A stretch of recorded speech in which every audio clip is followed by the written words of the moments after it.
आइए अब जानते हैं कि सावन के सोमवार और सावन के महीने में किन किन बातों का ध्यान रखना चाहिए।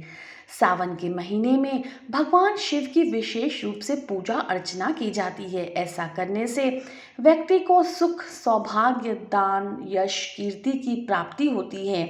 भगवान भोलेनाथ अत्यधिक भोले हैं, जो भक्त के सभी कष्टों को दूर कर देते हैं। भगवान शिव की सावन के महीने में पूजा अर्चना करने से मनुष्य की समस्त मनोकामनाएं पूर्ण हो जाती हैं, लेकिन इसके लिए कुछ विशेष नियमों का पालन अवश्य करना चाहिए। सबसे पहले प्रातःकाल पूजा करने वाले व्यक्ति को विधि विधान से भगवान शिव शंकर और मां पार्वती की पूजा करना चाहिए।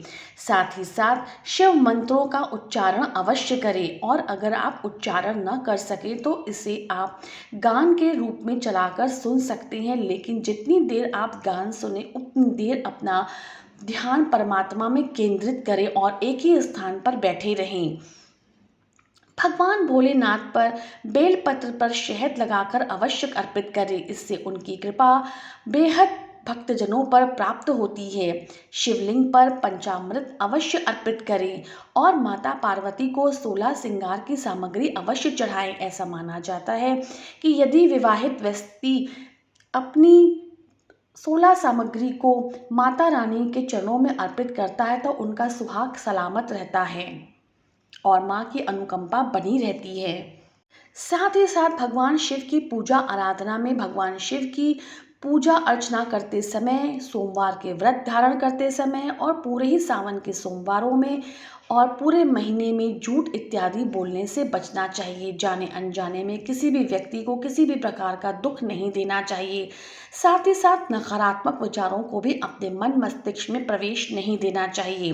व्रत के दौरान और पूरे सावन के महीने में वृद्धि के साथ साथ घर के अन्य सदस्यों को भी प्याज, लहसुन और तामसिक भोजनों को खाने से बचना चाहिए। यह व्रत का पालन सिर्फ व्रती को नहीं, उसके संपूर्ण परिवार को करना चाहिए।